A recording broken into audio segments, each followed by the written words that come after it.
Welcome to the Perfectly Preserved podcast. I'm your host, Jenny Gomes. And I'm Anna Cash. Here we come together to bring you a podcast all about preserving food safely, easily, and dare I say perfectly at home. We are master food preservers, moms, wives, and we love talking about canning. Ready to can like a master preserver? Let's get into today's episode.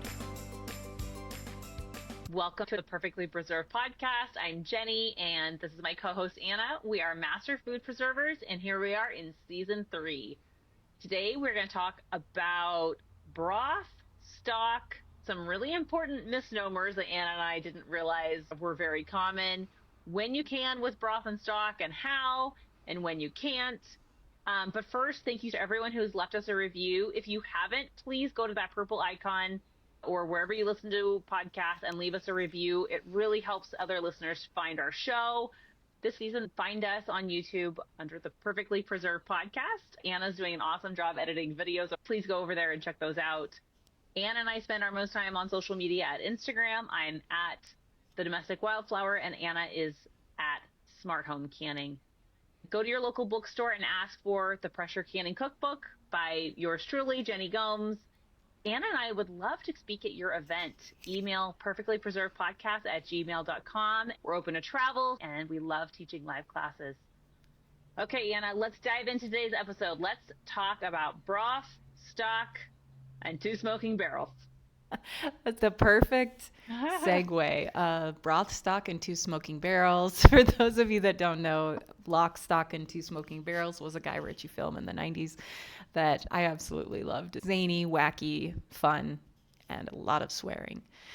Yesterday, I sent Jenny a text. Have you ever heard of this? It was from the National Center for Home Food Preservation website. It was titled Newsflash: Using Broth When Canning. It was in a Facebook group I'm a part of that talks about all canning.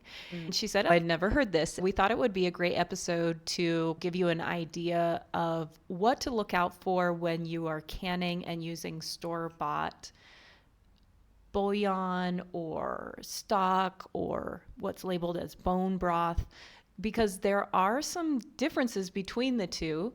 We also will have in the show notes a great Martha Stewart article on Martha Stewart's website. And it's called it's the difference between broth and stock and when to use it. And I think what's great about Martha Stewart, and we've talked about this before, Jenny and I, is that she is very thorough and her team is very thorough on creating educational pieces and helping you understand the differences between the two. I just absolutely love Martha Stewart. And so, Jenny, why don't you start us off? What does she talk about a stock, and what's the difference between a stock and a broth? Okay, bow down to Martha Stewart. Her information is always very high quality. So we're looking at an article called The Difference Between Broth and Stock and When to Use Each. And we thought it would be good to go through this because not only will explain the difference, but it will identify a misnomer that we are committing. Stick with us. What is a stock? The main difference between broth and stock lies in the ingredients. Stock is made from water, animal bones, vegetables, and aromatics. That is exactly the ingredients in bone broth, right? You can buy books about bone broth. There's recipes for bone broth. You could spend an arm and a leg buying bone broth, but it should be called stock. I love an alliteration as much as the next English major. That's why we've called it bone broth. It's catchier and it has stuck because we're all saying bone broth when it should be bone stock. Martha Stewart's article says, the vegetables usually are onions, carrots, parsnips, and celery. Typical aromatics include bay leaf, black peppercorns, thyme, and parsley stems. The purpose of stock is to be a base for soup or sauces. This tells us this is the bone broth we've been creating, craving, buying, using, loading our pantry shelves with. I'm every bit as guilty as the next person, loving the bone broth craze. That's exactly what that is. The article goes on to say that it is a base so that there should be no salt in the stock, since it is going to be reduced And since the salt stays behind in the reduction, the finished product can be over seasoned easily. Stocks are straightforward. You don't want them overwhelming your product. If you're making a pantry staple and canning it, like our bone broth directions and all the ways that you can pressure can and create bone broth, this advises against stronger additions like garlic, ginger, or citrus, which can overpower other flavors. So that's a lot about stock. And broth is slightly reduced stock with further aromatics and seasonings such as whole spices or pungent vegetables. Broth is also made with animal flesh along with bones. Think the day after Thanksgiving, if you're making a broth with your turkey carcass, that would be a true broth.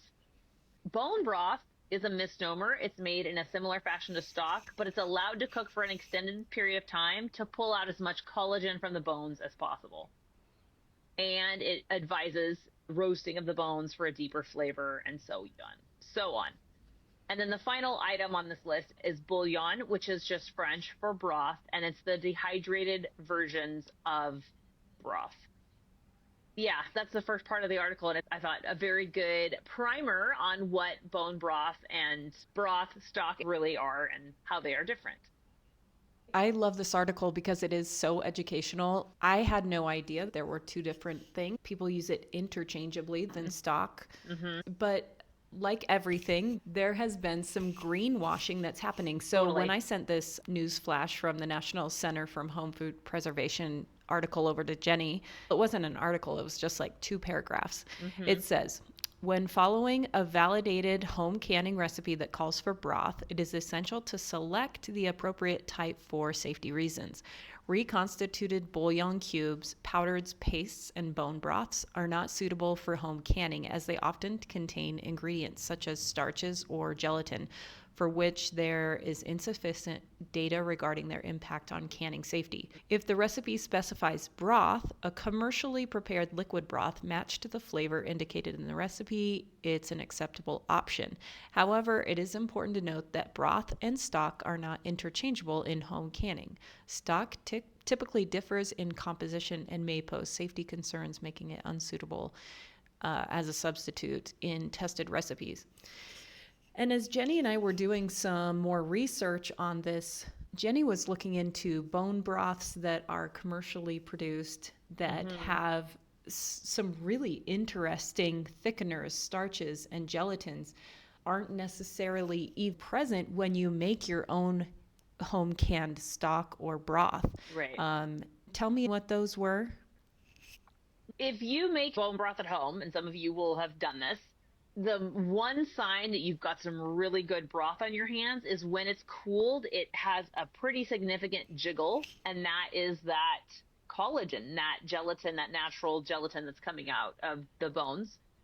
And in store-bought bone broth, and especially the higher end brands, they have a lot of ingredients added to them because they're charging a lot, right, for these scoops of powder that people put in their smoothies. The brands are trying to add a lot to the powders, and some have added whey, starch, gelatin, additives. It's not a criticism.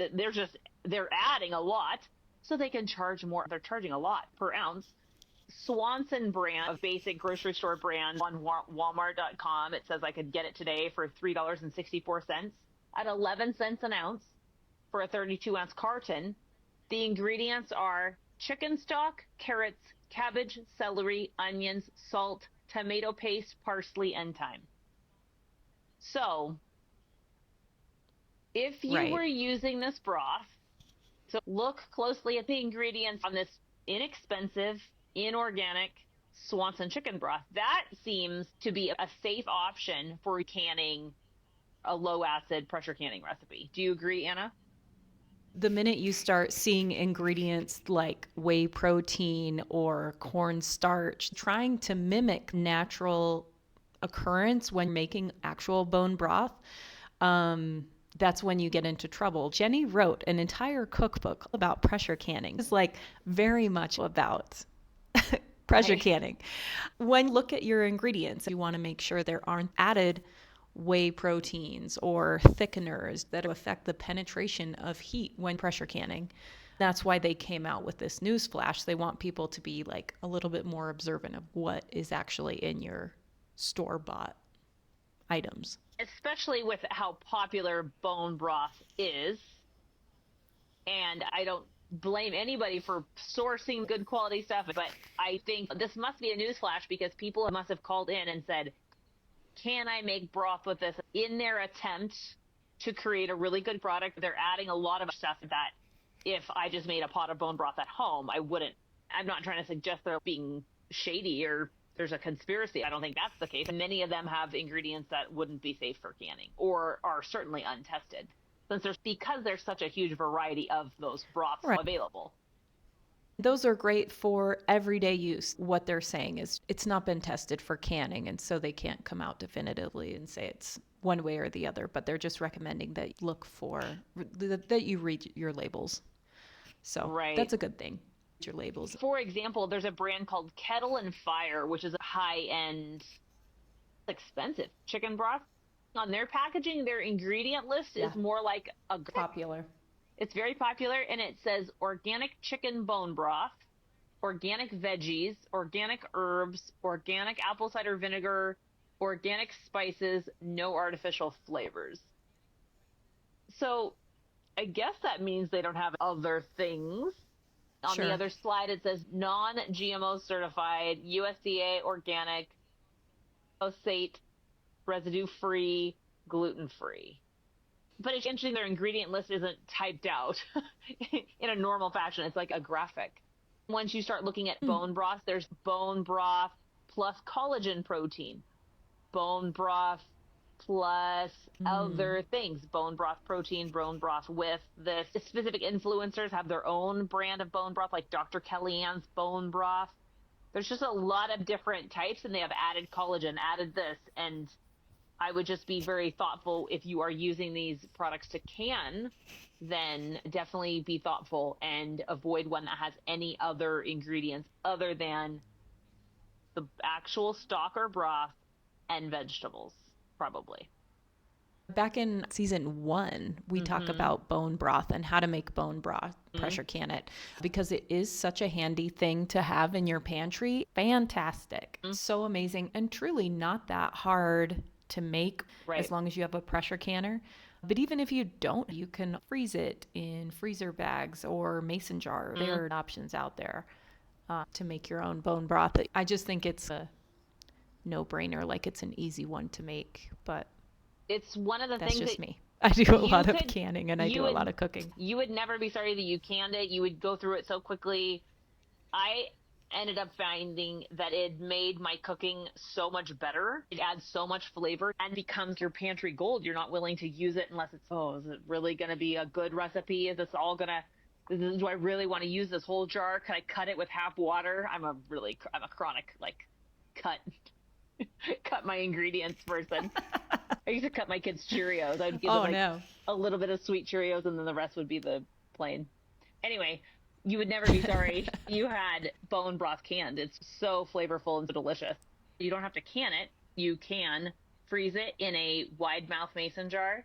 You can put it in Ziploc bags and freeze it. It was actually one of our best loved episodes of that season about bone broth. We recommend roasting our bones. So you could put your bones on a tray, roast them at about 425, and then simmer them with your vegetables and aromatics. Some people want to simmer all day long, and we said in a episode this season, use your Instant Pot if you want to make it go a lot faster, and that can speed up that simmering process a lot. And then pressure can according to a trusted recipe, follow a cooperative extension officer. It's just an awesome thing to can, but it's just really good to remember that just using broth that's already made can be something you just need to look at the ingredient list and make sure there's no additives. I don't really have anything else to add. You can more information on extension website that I also found was Penn State Extension. They have a great article on preparing and preserving your own turkey and chicken stock. And then, like we said before, Martha Stewart is Broth versus Stock is a fantastic article. There's a lot of information. So Be mindful and look at your labels. Like Jenny said, you can buy organic, I think it's called Kettle and Fire brand. Swanson has a Kettle and Fire. Swanson also has a classic broth that's great. Before we hang up, Martha Stewart has another section in this article that I thought was so helpful for our number nerds might love this. So when making broth and stocks at home, Martha Stewart says, here are some surefire tips. Use the right ratio. So ensure that you have the right ratio of meat and bones to vegetables. For a traditional stock, which we've been calling bone broth, you want 20% of the weight of your bones in vegetables. So if you had 10 pounds of bones, you want 2 pounds of vegetables, which I thought was so helpful to hear. Include a mix of veggies. A traditional Absolutely. mix is 50% onions or onion products like another allium, 25% celery, and 25% carrots. So helpful, right? So if you start with bones, which you probably would start with the bones, that's like the hardest thing to accumulate, and then go from there, you have the correct ratio. And then skimming the impurities from the start of cooking.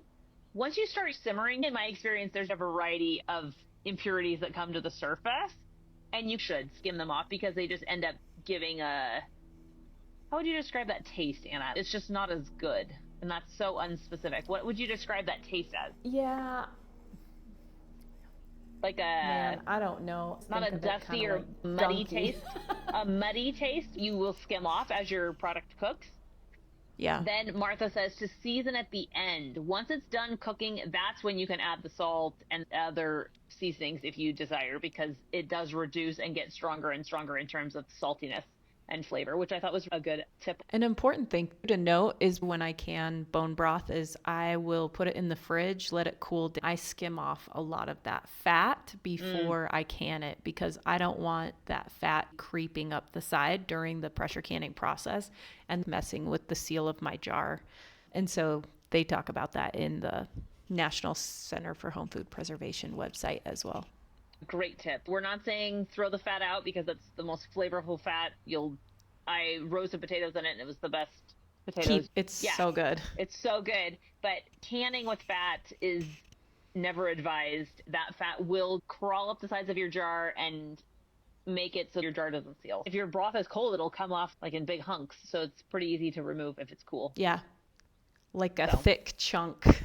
Yeah, a nice fat lid on your broth. Save that and use it in your cooking it, but don't can with it. Anna and I thought this news flash was great and good for us to be mindful of. It was funny because it was like news flash in bold, and we were like, oh, wow, we didn't think about that. What's happening? Not a lot of news in the canning world. Doesn't happen often. Yeah. Yeah, it's slow in the canning world. We're part of the slow food movement. Thank you for joining us. Jenny said at the beginning, if you have not left a review, please do. It helps our podcast gain rank and helps people find us.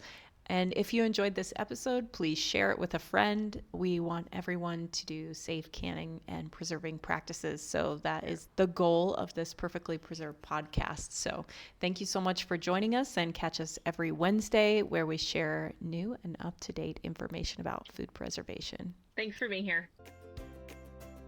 That's our show. We don't want you to miss an episode, so please be sure to subscribe.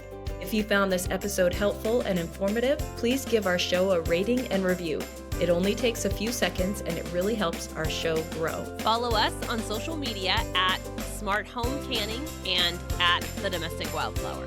Email your preserving questions to perfectlypreservedpodcast@gmail.com, and we will do our best to answer your questions on the show. Thanks so much for listening. Stay tuned for our next episode, released every week.